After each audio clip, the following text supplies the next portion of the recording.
Let's make sure it's rolling. Okay. All right, Judy, thank you so much for coming in today. How are you doing? You know, I'm not feeling the greatest. How would that be? I had a test today, and pretty sure I bombed it. Yeah, that's always hard. What was the test in? Math. Ooh, math is hard. I'm not good at math. Yeah, that's gotta be hard. Have you been having trouble with math lately? Yeah. I mean, I've always had trouble with math, so and I just don't do well with tests. They just make me feel stupid. Tell me a little bit more about your math class. Well, it's basic math, and the teacher, she puts a bunch of numbers up on the board and kind of tries to explain them. I have a math book with work, just kind of I feel like I'm not getting the help I need. And it just ends up I end up confused, and I feel bad for asking all the questions, and so I just stop talking, but then I don't learn, and yeah. So, did you know that this test was coming up, or was it a pop quiz? Yeah, I knew it was coming. I tried to study, but I didn't understand it. It just makes me feel stupid. Yeah. Well, so after you got out of the test, and then what were your thoughts, feelings, emotions? What kind of happened when you stepped out of that place?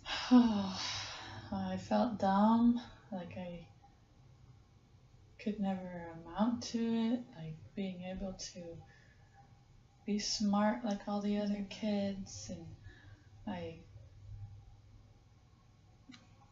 don't know, I just felt kind of worthless, and not sure why I'm even going to school, and I was really down. Yeah.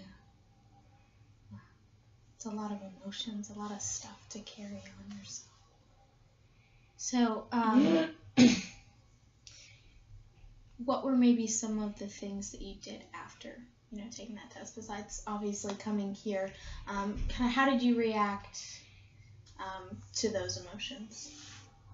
Well, kind of during the test, but then after, really, I just went to the bathroom and locked myself and just cried. And I just kind of felt a little depressed over it, and I just didn't really want to talk to anyone about it, just because it was, everyone else seemed like they did okay, and I was just kind of left out in the dark. Okay. So, for a moment, let's just bear with me. I want you to pretend that this Gatorade bottle is a magic wand, okay? And I want you to just kind of pretend to just kind of touch your life right now and with this magic wand. And if everything were to go perfectly, what do you think would change? I would be smarter. I would be able to pass tests without a problem.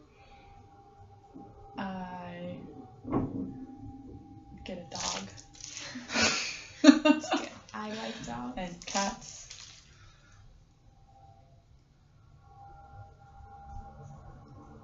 I have more friends. But mainly I'd be smarter.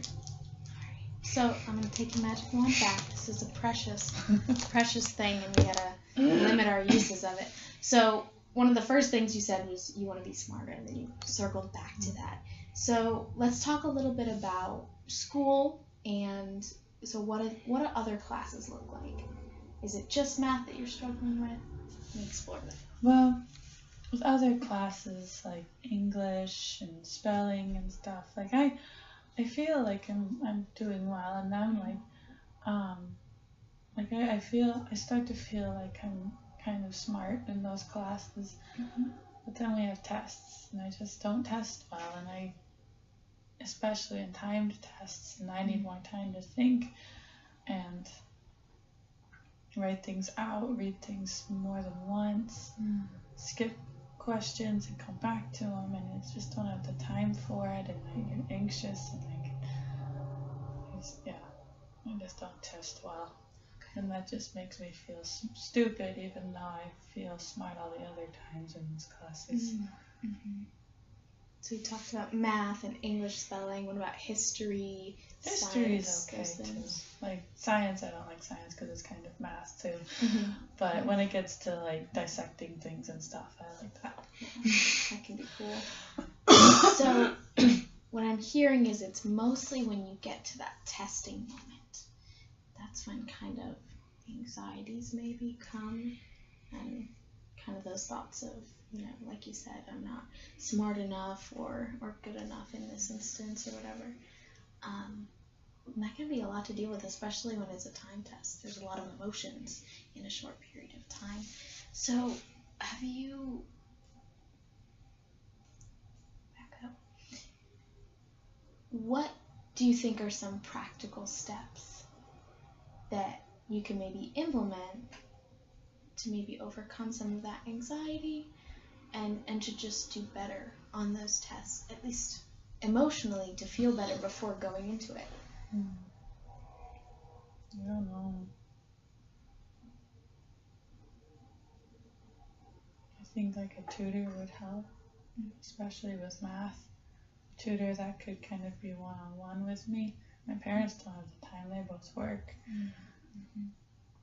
And someone who'd be willing to teach me in different ways with math. Like sometimes I just don't get it, and then they say other different ways, and eventually I get it. But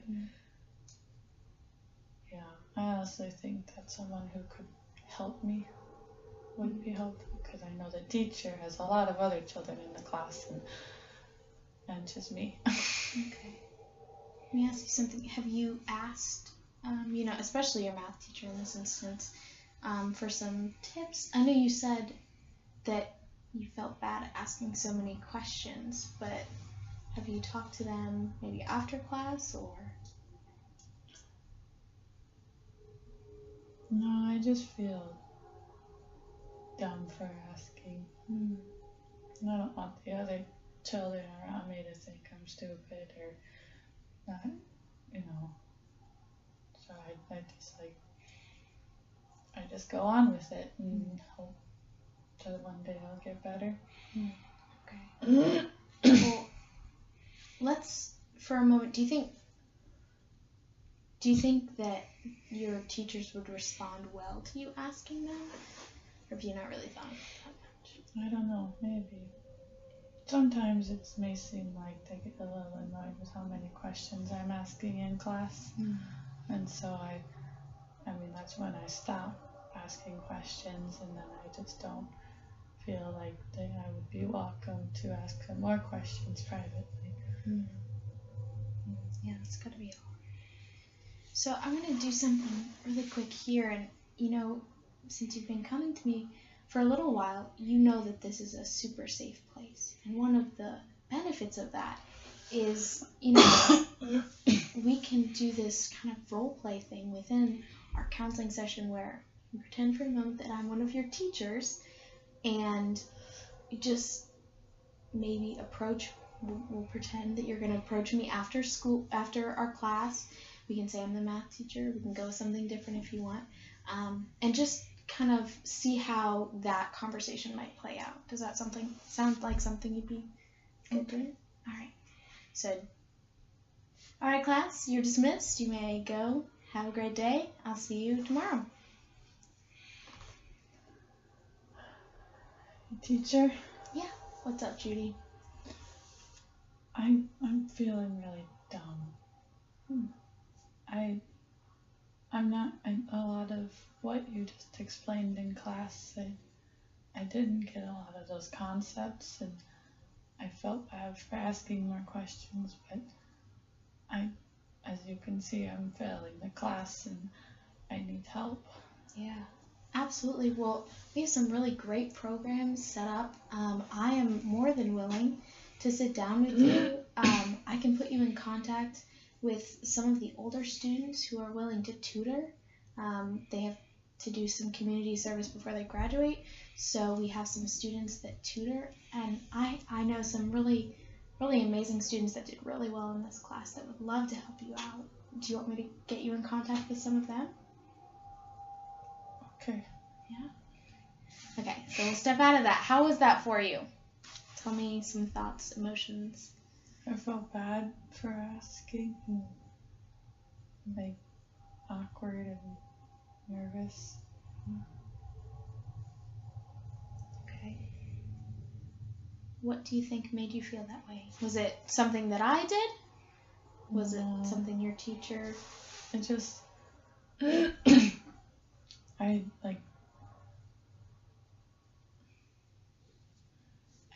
just felt like I was intruding or being a burden for asking the question.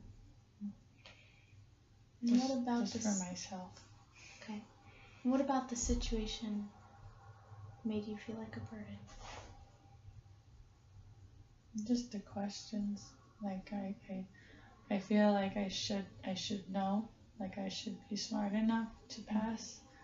And so when I asked if I could get help, I just felt like, she would feel like a burden of who would help me, or if she could help me. But it did help with how she responded, but I still felt kind of bad and defeated. Mm-hmm. So what I'm hearing you saying is that, and go ahead and correct me if I'm wrong on this, you're saying that you feel like a burden, but it's not because of anything that your teachers have said, and in this instance, not how I reacted, but it's just something that you're kind of putting on yourself. Okay, let's explore that a little bit more. I'd like to know maybe some other instances in your life where you felt like a burden. Excuse me.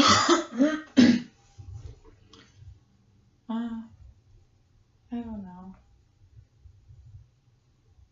I guess part of me wishes I was homeschooled. And my family, both my parents didn't work.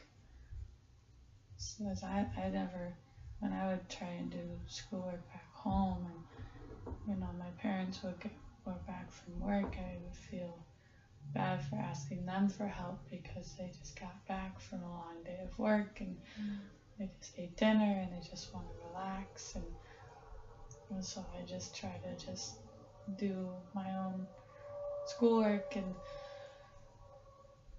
just I want to have family time, but I can't because of schoolwork. I guess that would be a time. Yeah. So wanting to connect with your family, but maybe not feeling like that's working. Is that what I'm hearing? Like I want to connect. Like they want to play with me and stuff, but I feel like they just want to play, and they don't. It doesn't seem like they would want to help me with my schoolwork, so I just don't ask them. Okay.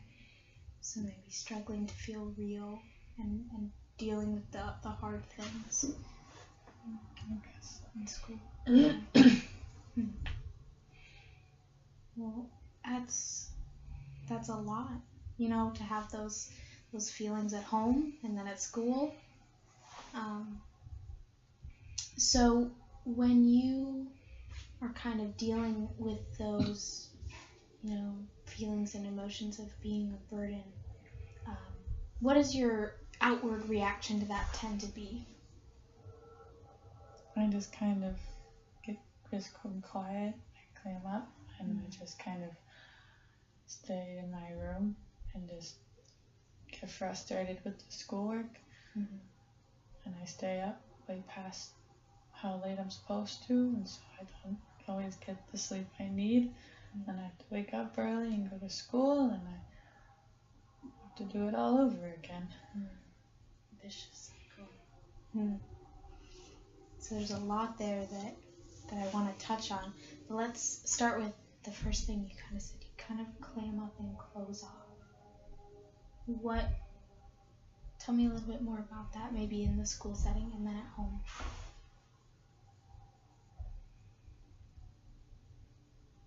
I don't know, I'm just quiet. I'm just known as being the quiet one. So is it then not really specific to when you are feeling like a burden? Or is it? Well, it is. And when I feel like I hurt, or like someone said something that hurt me, or I just feel like a burden, or so I just get frustrated in my head and I don't say anything, and I'm just in my room and I just don't really talk. Okay. And then kind of one of the second things that you mentioned was that you tend to stay up later than, maybe when you should go to bed or when you're supposed to go to bed. So tell me a little bit about that. What are you doing? What are you not doing? Doing schoolwork. Okay. So I feel like the only way that I can succeed is to do well in my grades, and I don't want to disappoint my parents by bringing back my school grade card things and having an F on my card, and I don't want to disappoint them.